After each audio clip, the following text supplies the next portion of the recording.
Halo teman-teman, kembali lagi bersama aku Nusaibah. Kali ini aku akan menjelaskan materi mengenal kondisi diskalkulia pada anak dengan hambatan belajar. Menurut Flathead and Foreman 1994, diskalkulia adalah kesulitan dalam memahami konsep matematika dasar seperti penjumlahan, waktu, dan sistem penomoran yang mengacu pada gangguan selektif dalam pemikiran matematis atau keterampilan berhitung. Selanjutnya yaitu definisi diskalkulia menurut IDEA. Menurut Undang-Undang Pendidikan bagi Individu dengan Disabilitas atau Individuals with Disabilities Education Act, diskalkulia didefinisikan sebagai berikut. Yang pertama, diskalkulia adalah kesulitan belajar spesifik terkait dengan memahami dan menggunakan angka yang merupakan gangguan neurologis seperti kemampuan dalam memahami dan menggunakan angka. Yang kedua, siswa dengan diskalkulia mengalami kesulitan dalam mempelajari dan menerapkan prosedur aritmatika dasar seperti penambahan, pengurangan, perkalian, dan pembagian setelah mendapat instruksi formal berulang kali. Yang ketiga, mereka mengalami gangguan dalam memahami konsep-konsep matematika seperti tempat, notasi desimal, dan relasi antara bilangan. Yang keempat, kesulitan ini tidak dipengaruhi oleh faktor-faktor seperti pengalaman belajar, kapasitas intelektual, kemampuan sensorik, atau emosional sosial.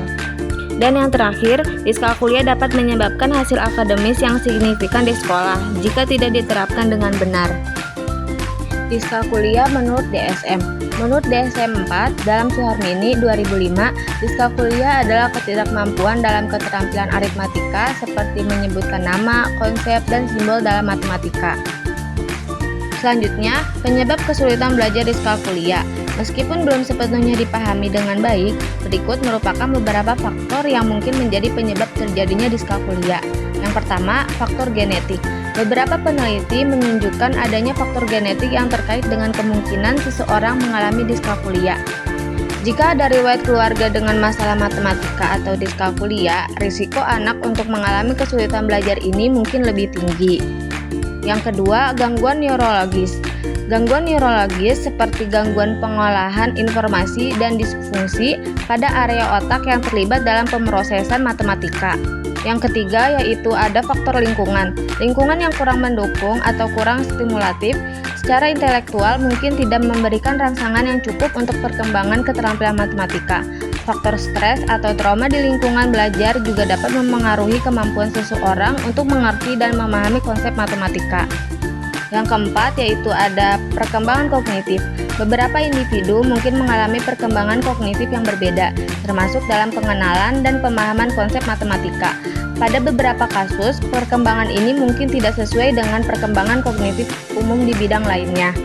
Dan yang terakhir ada gangguan komorbid. Diskalkulia seringkali terjadi bersamaan dengan gangguan belajar lainnya, seperti disleksia dengan ADHD. Gangguan ini dapat saling memengaruhi dan memperparah kondisi kesulitan belajar anak.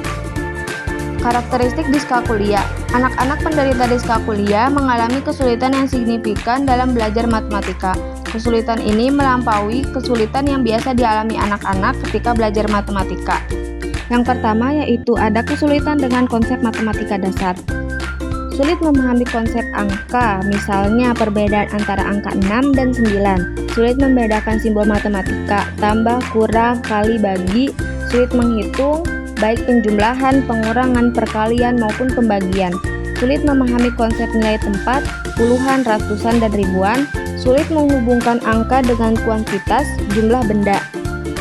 Yang kedua, kesulitan dengan logika dan penalaran matematis, yaitu sulit memecahkan masalah matematika sederhana, sulit mengikuti pola atau urutan angka, sulit memahami konsep waktu dan uang, dan sulit memperkirakan hasil perhitungan.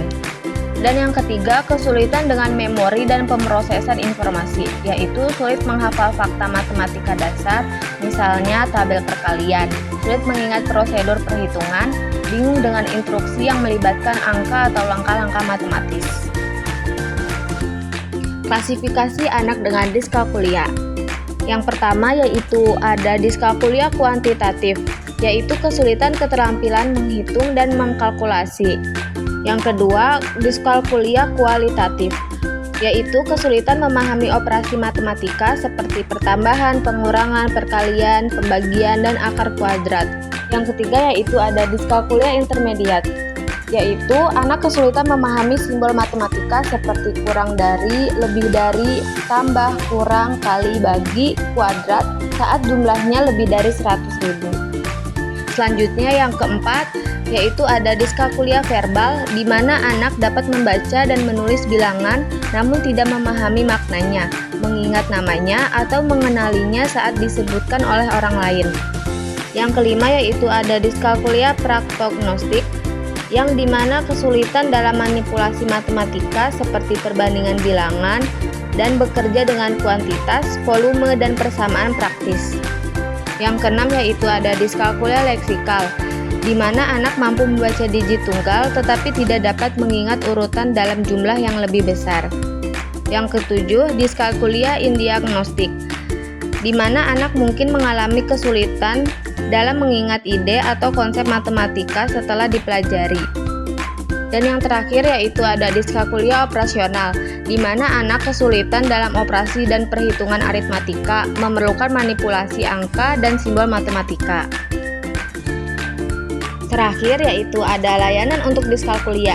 Yang pertama, terapi tutoring matematika secara individual. Yang kedua, pendekatan kinestik dan visual dalam pembelajaran matematika. Yang ketiga, menggunakan teknologi dalam proses belajar. Yang keempat yaitu ada terapi otak kiri dan kanan. Dan yang terakhir, pembelajaran kooperatif. Oke teman-teman, jadi itu adalah beberapa pengertian tentang diskalkulia pada anak dengan kesulitan belajar. Mungkin cukup sekian dari aku. Sampai jumpa di video selanjutnya. Terima kasih.